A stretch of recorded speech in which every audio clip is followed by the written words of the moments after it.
अस्सलाम वालेकुम, नमस्कार, सत श्री अकाल एंड गुड इवनिंग। मैं हूँ आरज़ू काज़मी और आप देख रहे हैं पॉइंट ऑफ व्यू।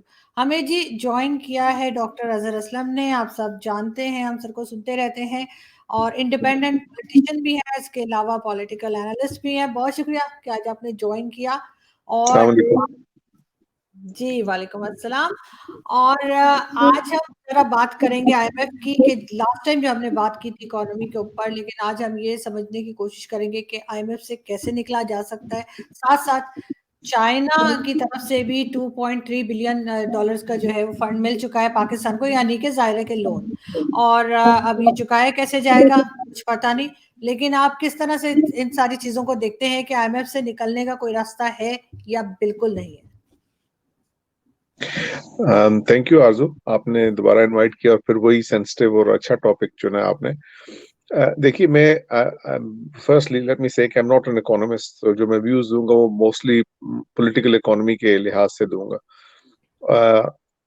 देखिए, निकलने का रास्ता तो आंसर उसका डेफिनेटली यस है, क्योंकि उसकी मिसालें हमारे पास मौजूद है। जब 1991 में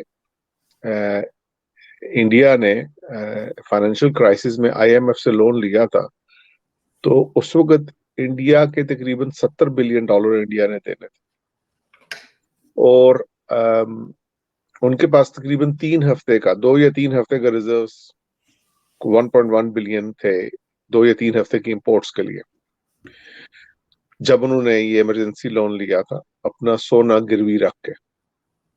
तो जाहिर है, if you look at that track history, India ने सक्सेसफुली उसको निपटाया, लोन को वापस किया, दोबारा लोन भी नहीं लिया। और उस वक्त जो उन्होंने रिफॉर्म्स की, वो उनकी बेसिस पे, यानी जो इंडिया ने पिछले 30 साल में, अब तो 30-33 साल हो रहे हैं, ऑलमोस्ट 31 साल, सॉरी, उन्होंने कितनी तरक्की की है उस लिहाज से। सिमिलरली दूसरे मुल्कों की भी मिसालें दी जा सकती हैं जिन्होंने लोन लिया है तो उन्होंने वापस किया सक्सेसफुली। तो जाहिर है, अगर आपका इसका मुख्तसर जवाब है कि ये वापस हो सकता है, तो जाहिर है वापस हो सकता है। पाकिस्तान ने खुद भी ये पहले मिसालें की हुई हैं। पाकिस्तान ने खुद कई मतलब 22 दफा जो प्रोग्राम किया उसमें लोन वापस किया ही है। ये जाहिर है, जो लास्ट टाइम पे अलबत्ता जो प्रोग्राम हुए हैं पिछले 20 साल में, उसमें लोन जो लिया गया है वो वापस करते वक्त दोबारा लोन लिए गए और उनको रिस्ट्रक्चरिंग करवाई गई है एंड ऑल दैट। आपने इसके साथ ही एक और बड़ा पर्टिनेंट सवाल रेज किया है चाइना से लोन लेने वाले बारे में। तो लगता है इस वक्त है कि जो मुल्क अजीज है उसमें सिर्फ कर्जों की भरमार है, कर्जे लिए जा रहे हैं। और कर्जे जाहिर है जब उस वक्त आप लेते हैं जब आपके पास पैसा नहीं होता। लेकिन इस बात को जरा बारीकी से समझने की जरूरत है, क्योंकि कर्जा हम ले रहे हैं डॉलर्स का, यानी ऐसे ये नहीं है कि पाकिस्तान की इकोनॉमी इतनी बैठ चुकी है कि उसमें इकोनॉमिक एक्टिविटी जीरो होगी या सिफर होगी, ऐसा नहीं है। क्योंकि जाहिर है पाकिस्तान की जो अपनी इकोनॉमी है, उसके अंदर जो रोजमर्रा, मसलन आप अपने आप को ले लें, अब आप जाहिर है सुबह उठती हैं, खाती पीती हैं, घर को चलाती हैं, काम करती हैं, जैसे जैसे आपको बिजली मिल जाती है, जैसे जैसे आपको पेट्रोल मिल जाता है, महंगाई होगी है जाहिर है उसकी, लेकिन आप फिर खरीदारी कर रही है। तो इसमें जो इकोनॉमिक एक्टिविटी है वो तो मुल्क के अंदर चल ही रही है। तो उसकी वजह से जो अपना दौलत और सरमाया पाकिस्तान के अंदर जनरेट होता है, जिसकी बेसिस पे Pakistan state bank of Pakistan है जो सा वो पैसा क्रिएट करता है, तो वो तो चल रहा है। मसला यहाँ पे ये है कि जो आपकी डॉलर की पेमेंट है, जो वो आप नहीं दे पाते, और आपको वो डॉलर है जो वो लोन लेने पड़ते हैं। तो डॉलर आपने देने किस लिए? क्योंकि दुनिया भर की जो ट्रेड है, अंटिल जब ये जाहिर है यूक्रेन की वॉर हुई है, उससे पहले एक दफा चाइना है जो सा वो पिछले 10 साल से कोशिश कर रहा है डॉलर पे रिलायंस है एज एन इंटरनेशनल करेंसी, उसको खत्म किया जाए। और जो रिसेंटली रशिया वॉर के बाद जो रूबल और के अंदर पेमेंट रशिया ने डिमांड की है, लेकिन अगर इन तो मामलात को छोड़ दिया जाए तो जाहिर है 99.99% ट्रेड है जो वो डॉलर में ही है और उसी में चलती है। और असल में अमेरिका की जो ताकत डिराइव करती है वो इसी चीज से डिराइव करती है कि अमेरिका की जो करेंसी है वो दुनिया की रिजर्व करेंसी के तौर पे यूज होती है। क्योंकि इसका मतलब है कि हर नेशन को दुनिया में, पूरी दुनिया को डॉलर लेने पड़ते हैं अमेरिका से जाके, اور یوں امریکہ کی اپنی جو اکانومی ہے وہ اسٹرانگ ہوتی ہے. امریکہ نے تو ان ڈالرز کو صرف پرنٹ کر کے دینا ہے, اس سے زیادہ اس میں کچھ نہیں کرنا. تو یہ ڈالرز کی ہمیں ضرورت کیوں پڑتی ہے؟ ڈالر کی ہمیں ضرورت اس لیے پڑتی ہے کہ ہم نے باہر سے چیزیں منگوانی ہے, امپورٹ کرنی ہے. تو اب آپ کو جو امپورٹ بل ہے اگر آپ اس کو دیکھیں تو اس میں 27% کے قریب تقریباً آئل کی امپورٹس ہیں.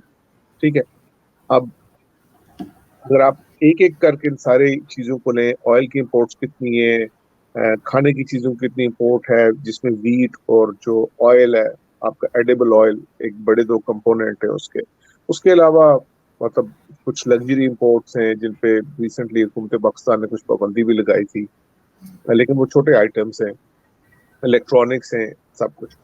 تو جیسا کہ آپ کو پتا ہے کہ ان ڈالرز کو کمانے کے لیے پاکستان کو ایکسپورٹس کرنی چاہیے, پاکستان کے پاس ڈالر کہیں سے آنے چاہیے. اس وقت ذریعہ ہے پاکستان پاس جو ڈالر آتا ہے وہ صرف وہی ہے جو ڈایاسپورا آف پاکستان جو باہر سے بھیجتا ہے ڈالر, اور جو پاکستان ایکسپورٹس کرتا ہے. تو جہاں فرق پڑتا ہے وہ یہ ہے کہ امپورٹس بہت زیادہ ہیں اور ایکسپورٹس بہت کم ہیں, اور ایکسپورٹس ہیں جو ہماری ہیں جو ایسی ہیں جو ویلیو ایڈڈ نہیں ہے اور ایکسپورٹس میں کمی ہے. تو اب ان کی وجوہات کیا ہے؟ اب جب تک ان وجوہات کو ایڈریس نہیں کریں گے, مثلاً اگر آپ صرف تیل کی امپورٹ کو لے لیں تو اس کی ایک بہت بڑی وجہ یہ ہے کہ بھئی آپ نے کبھی اپنی گیس اور تیل کی کھدائی یا دریافت کے بارے میں تو سیریسلی کام نہیں کیا, ایک وجہ. دوسری وجہ کہ آپ نے جو سا جیو پولیٹیکل سچویشن کی وجہ سے, ایکسپیڈینٹ پولیٹیکل ڈیسیجنس کی وجہ سے آپ نے امریکہ کی بات مان کے کبھی ایران سے تیل لینے کی کوشش نہیں کی جو بالکل آپ کا نیکسٹ ڈور ہمسایہ ہے. آپ جو سا اپنی جو فورن پالیسی جو ضیاء الحق صاحب کے زمانے سے چل رہی ہے, جس میں سعودی رول بہت زیادہ گہرا رہا ہے, اور جس کی وجہ سے ہمارے ملک میں تفرقہ بازی بڑی ہے, فرقہ پرستی بڑی ہے, جو اس کے کانسیکوینسز مجھے گنوانے کی ضرورت نہیں ہے اس پروگرام میں, سب کو پتہ ہے کتنے خطرناک اور کس حد تک پاکستان کو نقصان پہنچا ان کا. وہ جو ساری پالیسیز ہیں ان سب کی وجہ سے آپ کی جو اپنی انٹرنل تیل کو بڑھانے کی پالیسی تھی وہ متاثر ہوتی رہی ہے, ڈائریکٹلی اور انڈائریکٹلی. تو یہ ایک وجہ ہے جس کو آپ دیکھ سکتے ہیں امپورٹ بل کے لیے. زرعی ملک ہے پاکستان, جو دوسری بڑی امپورٹ کی وجہ دیکھ لیں آپ, جو اگر آپ ویٹ اور گندم تیل اور کھانے کی چیزیں منگواتے ہیں تو کھانے کی چیزیں تو پاکستان کو زرعی ملک پیدا کرنی چاہیے. اگر آپ اس کے اسٹرکچر میں چلے جائیں گے تو کیوں پیدا نہ ہوئی, اس میں پھر کچھ سیاسی عوامل آ جائیں گے کہ جاگیرداری سسٹم کو ختم نہیں کیا گیا, feudal system, absent land lord کو ختم نہیں کیا گیا, زمینوں کی تقسیم ٹھیک نہیں ہے, چھوٹے جاگیردار چھوٹے کسان کو پروٹیکشن نہیں ہے.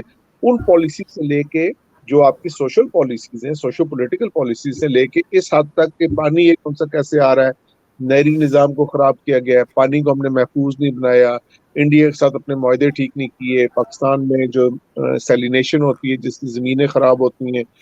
تو ہم نے وہ زراعت کی ایگریکلچرل ریزنز اور جو جیولوجیکل اور جیوگرافیکل ریزنز ہیں ان سب کو ملا کے آپ کا نتیجہ یہ نکلا کہ آپ کی گندم اور آپ کی جو پیداوار ہے, سبزیاں, کھانے والی چیزیں وہ کم ہوتی ہیں. تو یہ مطلب 2 میں نے آپ کے سامنے مثالیں دے دی کہ ان چیزوں کو کم کرنے کے لیے آپ کو وہ پالیسیز بنانی چاہیے تھی جس سے آپ کی امپورٹ بل کم ہو جاتا. جب آپ ایک امپورٹ چیز سوری, ایک سیکنڈ آپ کو روکوں گی.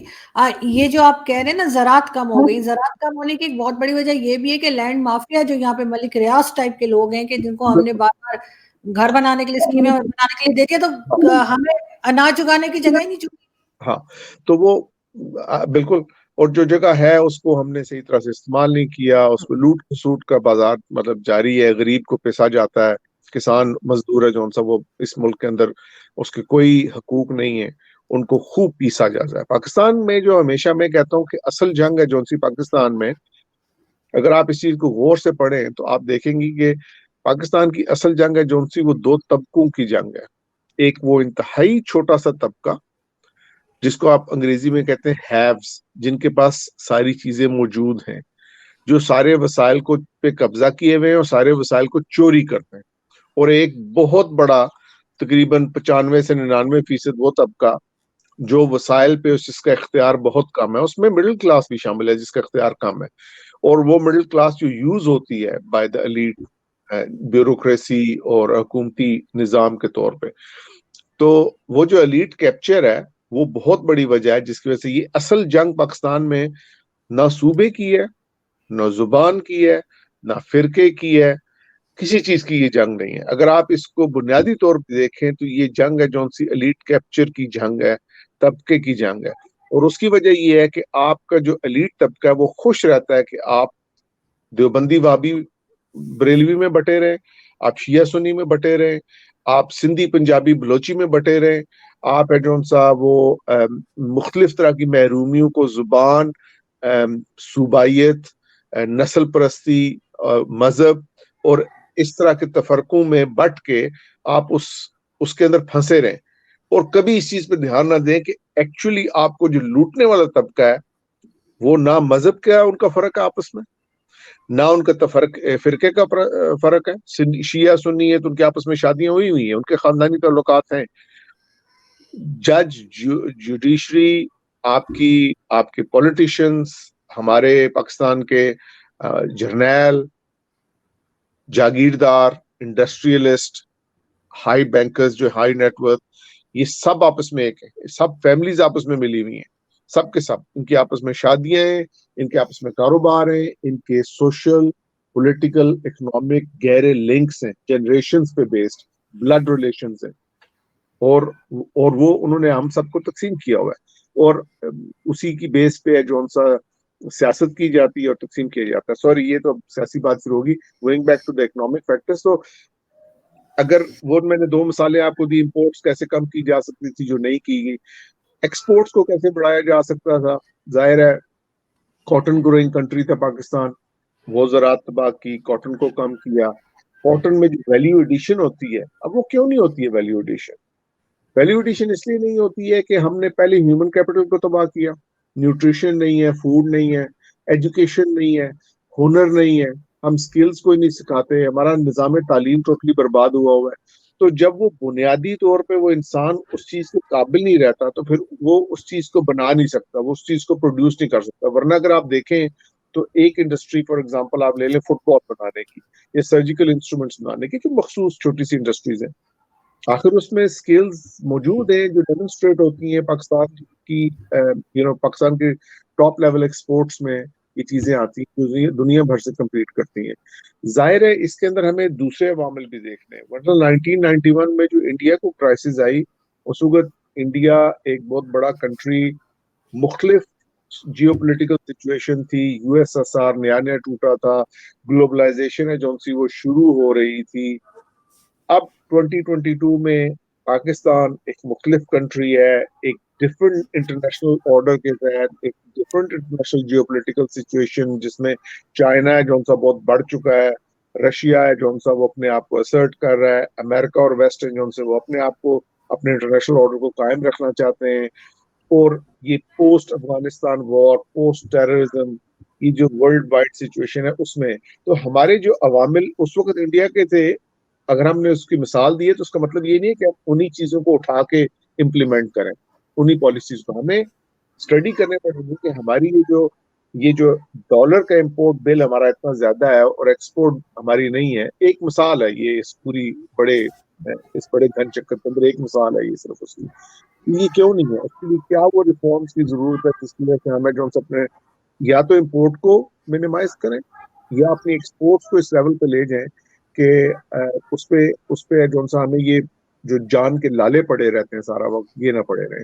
लेकिन इन सब को करने के लिए आपको एक इंतहाई डेडिकेटेड, जिसकी नीयत बिल्कुल ठीक हो, जो कॉम्पिटेंट हो, सिर्फ मुल्क और अवाम के लिए काम करने वाले लोग हो, वो चाहिए।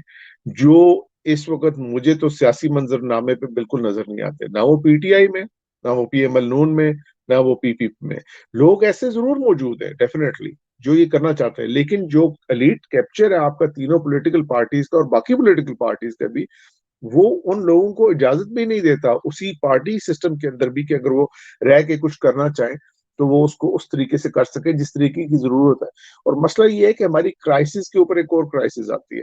अब आपने तो ये जिक्र किया ना अभी, ये जिक्र इसका जो सिचुएशन, देखिए आईएमएफ की सिचुएशन कितनी नाजुक सूरत हाल बनी हुई है हमारे लिए, और कोई ये नहीं सोच रहा कि अगले साल आपने 2022 के एंड और 2023 के शुरू में जो सऊदी अरेबिया का लोन था 9.6 बिलियन, और जो तेल की डिफर थी जो सा यूएई से लिया था 3.2, वो भी मैच्योर हो रहा है।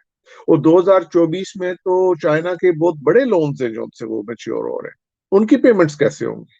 अगर मतलब 1 डेढ़ 2 साल के अंदर उनकी पेमेंट्स की लेकिन कौन मतलब ये आपके आपने सुना आज तक किसी को ये कहते हुए, किसी एनालिस्ट को, किसी इंटेलेक्चुअल को, किसी को ये कहते हुए सुना है कि यार 2023 में क्या होगा, 2024 में क्या होगा, 2025 में क्या होगा?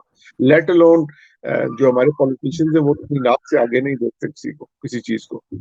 लेकिन तो आपके ख्याल से कौन जिम्मेदार हो सकता है, कौन इससे मतलब जाहिर है लोन वापस तो करना ही, ऐसा तो है नहीं कि चाइना छोड़ देगा, उसे तो बहुत सी जगह मॉर्गेज कर दी है, चाहे वो मोटरवेज हो, नहीं, चाइना एयरपोर्ट ने हो, या ताजिकिस्तान ने कुछ नहीं। जमीन ली, उधर से उस पोर्ट को ले लिया, श्रीलंका से पोर्ट ले लिया, चाइना अपना लोन क्यों छोड़ेगा? और अभी भी चाइना का ये जो लोन आपने लिया है, देखें मतलब देखिए इखलाकी गिरावट इतनी ज्यादा है, मतलब हम इतने इखलाकी तौर पे पसमानदा और तबाह हो चुके हैं। मुझे जब ये परसों इस चीज का ऐलान हुआ और जो शादियाने बजाए गए इस चीज पे कि जी हमें कर्जा मिल गया, उस कर्जे पे जो शादियाने बजाए गए, तो मुझे जो पोस्ट औरंगजेब मुगल अंपायर के सारे वो एम्परर्स और उनमें से एक बड़े मशहूर रंगीला शाह हैं, जो याद आ गए कि रंगीला शाह की जो सल्तनत थी, वो मुगल अंपायर उसको तबाह करने में उनका क्या रोल था। वो तो तो वो तो इमरान खान की पार्टी भी बड़े शादियाने बजाती थी, जब भी कोई वो लोन मैं मिलता सबकी बात कर रहा रात हूँ, के नहीं 3 बजे मैसेज आता था। मेरी मुराद नून लीग नहीं है, मेरी मुराद पीटीआई नहीं है, ये पीपी एक्सक्लूसिव नहीं है। मैंने इसीलिए सबको कह दिया कि लीड कैप्चर है उसमें, और उसमें सिर्फ सियासतदान शामिल नहीं है, उसमें बाकी तबकात भी शामिल है, जाहिर है हमें सबको शामिल करना पड़ेगा। अब ये चीजें जो सी अगर आप देखे जाए तो एक लिहाज से बंदा सोचता है कि यार अगर इफ द पावर लाइज, क्योंकि अल्टीमेटली तो ये पावर की गेम है, if the power lies with military या एस्टेब्लिशमेंट, मिलिट्री एस्टेब्लिशमेंट, या एक कायनिया है, जैसे एस्टेब्लिशमेंट को उर्दू तर्जमा है कि एक कायनिया है जो जिसमें सिविल, मिलिट्री, ब्यूरोक्रेसी, जज और पॉलिटिशियन शामिल है, तो वो है जो उनकी क्या सोच है, उनका फिर मेयार क्या है, वो खुद नहीं सोचते, जाहिर है सोचते होंगे, कुछ ना कुछ तो सोचते होंगे। मतलब ये तो बिल्कुल ही एक इंतहाई खतरनाक सोच होगी अगर ये कंक्लूजन निकाला जाए, नतीजा के ये भयानक नतीजा होगा अगर हम ये सोचेंगे यार ये लोग भी नहीं सोच रहे। इसका मतलब है कि फिर तो मुल्क के बारे में कोई नहीं सोच रहा। जो एक आम आदमी सोच रहा है लेकिन वो करने के काबिल नहीं है, वो बेबस है। जो करने के काबिल लोग हैं वो उसको सोच नहीं रहे। तो आपके सवाल का जवाब ये है कि आईएमएफ से निकलने के लोन, जी जाहिर है तरीका मौजूद है, चीजें बदली जा सकती हैं, की जा सकती हैं, लेकिन जिस तरीके से की जा रही है उस तरीके से नहीं है। मसलन मैं आपको एक एग्जांपल दूं, अभी जो एक एक लिहाज से जो उन्होंने सुपर टैक्स लगाया है मिफ्ता इस्माइल साहब ने, उसके कुछ फवायद है, कुछ नुकसान है। जाहिर है वन ऑफ टैक्स है, तो एक तो फायदा ये है कि वन ऑफ टैक्स है, जिन कंपनियों पे और जिन सेक्टर्स पे लगाया गया है, खास तौर पे बैंक और oil and gas. Oil and gas को हुकूमत पाकिस्तान ने पिछले 20 साल में बहुत ज्यादा सब्सिडी दी है, और बैंकों को जो सा वो ज्यादा कर्जा पाकिस्तान की गवर्नमेंट उठाती है, तो बैंक उससे बेतहाशा मुनाफा बनाते हैं। तो एक लिहाज से तो वो जो प्रॉफिट हुकूमत अवाम का गया था उनके पास हुकूमत पाकिस्तान के थ्रू, वही वापस आ रहा है। वो कोई एहसान नहीं करेंगे हमारे सर पे। और लेकिन इन द लॉन्ग रन इस तरह की जो पॉलिसीज हैं जो उनसे वो नुकसान देती है, क्योंकि उनसे अनसर्टनिटी पैदा होती है, इन्वेस्टर डरता है, इन द लॉन्ग रन वो डरेगा। इन द लॉन्ग रन जो आप बार बार उसको पॉलिसी टोल के तौर पे यूज नहीं कर सकते, आपने ले लिए पैसे तो पैसे को इस्तेमाल कैसे करेंगे, वो पैसा खाया कैसे जाएगा। अब मसलन एक प्रोग्राम में मैं सुन रहा था, मिफ्ता इस्माइल साहब कह रहे थे कि देखें जी कि हमने ये अपनी कंपनी पर टैक्स लगाया है, मेरी एक कंपनी है, अमीरों पर टैक्स लगाया है, मेरी एक कंपनी है, शहबाज साहब की कंपनी है, शहबाज शरीफ साहब की, उनके बच्चों की। भाई कंपनी अमीर और गरीब नहीं होती, इंसान अमीर और गरीब होता है। आपने कंपनियों पे टैक्स नहीं लगाया। अगर आप उसी टैक्स को ज्यादा देर तक लगाएंगे सीमेंट वाली कंपनी पे, तो सीमेंट की कंपनी है जो सी वो अपनी प्राइस बढ़ा के उसको पास ऑन कर देगी। अगर वो आप अगर जब वो प्राइस बढ़ेगी तो वही इन्फ्लेशनरी प्रेशर में कुछ ना कुछ उसका अवामिल में उसमें उसमें दाखिल हो जाएगा उसका प्रेशर। और अगर वो लोग ना खरीद सके तो सीमेंट की इंडस्ट्री बैठना शुरू हो जाएगी। मुनाफा वही है, साइकिल में मुनाफा कम होगा, इन्वेस्टर डरेगा आने से। और जो इस तरह की पॉलिसीज होती हैं, अगर आप बाद में फॉरेन डायरेक्ट इन्वेस्टमेंट बुलाना चाह रहे हैं, चीजें बुलाना चाह रहे हैं, तो उससे जो आपका ताजिर है और जो सरमायाकार है उसके पास रीइंश्योरेंस भी खत्म हो जाती है। इसीलिए तो लोग कहते हैं कि पाकिस्तान से लोग अपना सरमाया समेट के बाहर जा रहे हैं, और this is one of the factors जो इस तरह की चीजें की जाती है। तो उसको कम से कम उसकी प्रेजेंटेशन इस तरह नहीं करनी चाहिए जैसे मिफ्ता इस्माइल साहब कर रहे थे। और जब इस तरह की अनजेन्युइन किस्म की प्रेजेंटेशन की जाती है ना कि जो जी अमीरों पे टैक्स लग गया, तो फिर बंदा सोचता है कि यार टैक्स तो चलो लगा दिया है, लेकिन उस पे जो पॉलिटिकल स्पिन दे रहे हैं उसमें सच्चाई नहीं है। जब सच्चाई नहीं है तो फिर उनकी नीयत क्या होगी? नीयत सिर्फ अगर पॉलिटिकल फायदे की है शॉर्ट टर्म, तो उससे लॉन्ग टर्म तो काम ठीक नहीं हो सकते ना। फिर ये एक सिम्टम है, ये एक अलामत है इस चीज की कि हमारे जो पॉलिटिकल क्लास है वो ना तो लर्न करती है, ना लर्न करने को तैयार है, और ना अपने फायदे को कुर्बान करने को तैयार है। वो अभी भी हर मौके को एक्सप्लॉइट कर रही है अपने फायदे के लिए, चाहे वो इतना खतरनाक मौका है जिसे कहते हैं ना डायर कॉन्सिक्वेंसेस वाला मौका है, जो जो क्रिएट हुआ है कि मुल्क है जो सा डिफॉल्ट के दाने पे पहुंचा हुआ है, उसको भी अपने फायदे के लिए हर कोई देख रहा है। अगर पीटीआई है तो वो भी उसको अपनी तरफ पॉलिटिकल स्कोरिंग कर रही है, अगर नून लीग वाले हैं, पीपीपी हैं, तो वो भी अपनी पॉलिटिकल स्कोरिंग कर रहे हैं। अगर आप टैक्स लगा रहे हैं सैलरीड क्लास पे और उसको दबा रहे हैं और उसको एक्सप्लॉइट कर रहे हैं, तो उसको भी आप अपने पॉलिटिकल गेन लेने की कोशिश कर रहे हैं, which is just not right. क्योंकि इसका मतलब ये है कि इनकी नीयत ठीक नहीं है किसी की भी। लेकिन मैं लास्ट में यही पूछना चाहूंगी कि आखिर ये कर्जे को वापस करने के लिए मजीद कर्जा, ये भी बात की जाती है। तो जी। कुछ अजीब सा लगता है कि एक लोन देने के लिए आप मजीद लोन ले रहे हैं।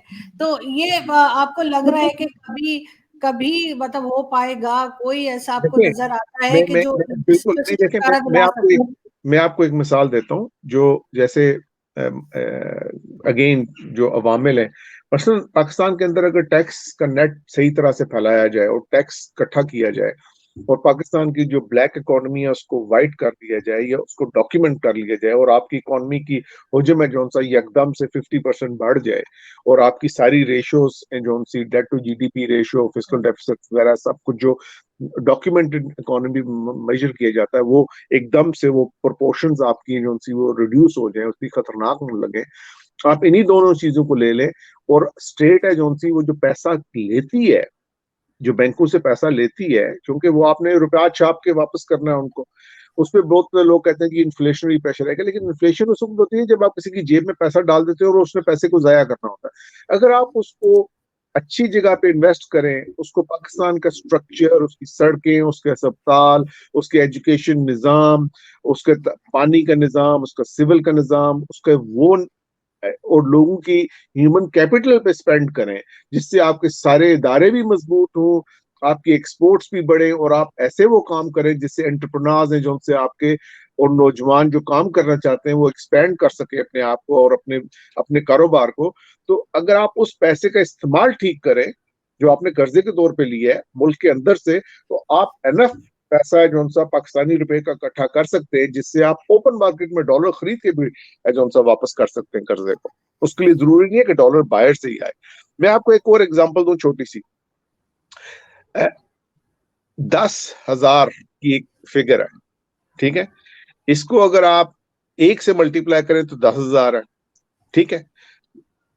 10 से मल्टीप्लाई करें तो 1 लाख बनती है, 100 से मल्टीप्लाई करें तो 1 मिलियन बनती है, 1,000 से मल्टीप्लाई करें तो ये 10 मिलियन बनती है। 1,000 पाकिस्तानी है जो सा अगर वो रकम भेजे तो वो 10 मिलियन बनती है, ठीक है? अब अगर 1 लाख पाकिस्तानी वो रकम भेज रहा हो तो वो 1 बिलियन बनती है। आपका ख्याल है कि पाकिस्तान के जो डायस्पोरा है जो तकरीबन 25 से 30 लाख के करीब है, क्या उसमें से 1 लाख बंदा ऐसा नहीं है जो पाकिस्तान की हुकूमत को 10,000 कर्जा दे सके या 10,000 इन्वेस्ट कर सके पाकिस्तान में या डोनेट कर सके?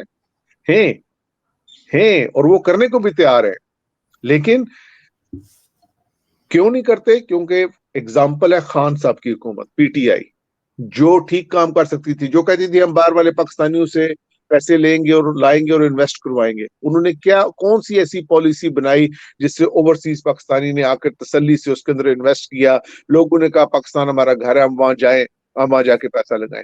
सिफर। वो वहां पे भी उन्होंने जो सा पॉलिटिकल एक्सप्लॉयटेशन की اور اپنے ارد گرد جو سی اتنی کرپشن رکھی کہ جو سا باہر کا پاکستانی ہے جو سا وہ ہمیشہ جو جس کے پاس پیسہ ہے اور جو لا سکتا ہے ٹھیک ہے اور وہ ڈالر لائیں گے آپ کو. آپ اپنے پروگرام کی اگزامپل لے لیں. آپ ایک پروگرام کرتی ہیں آپ آئی ایم شیور کہ آئی ڈونٹ نو میں اسپیکولیٹ کر رہا ہوں اس وقت کہ آپ $4,000-5,000 تو بناتی ہوں گی مہینے کے کم سے کم. تو اگر آپ جیسے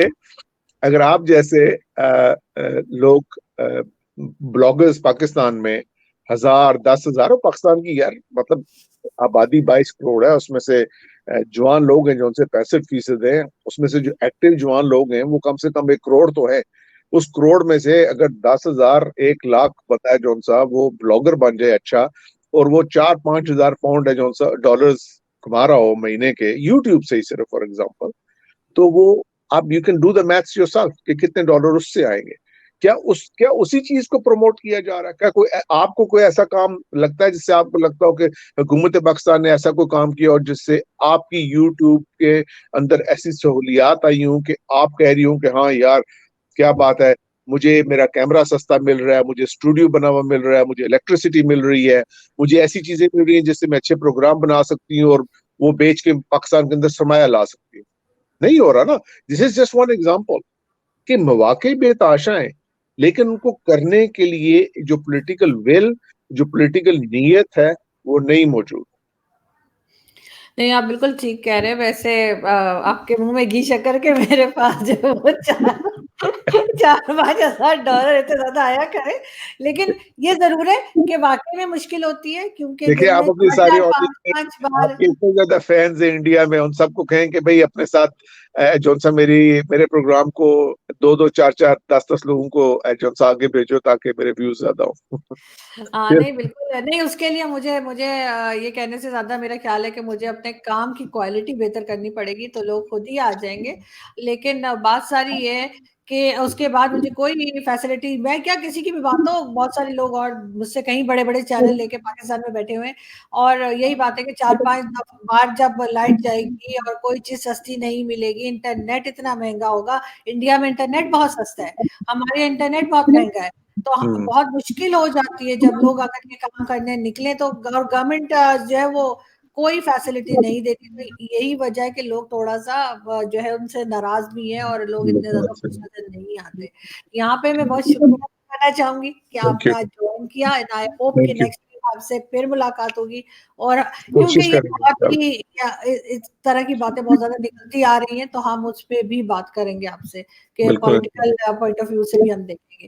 تھینک یو سو مچ کہ آج آپ نے جوائن کیا. Thank you. Thank you.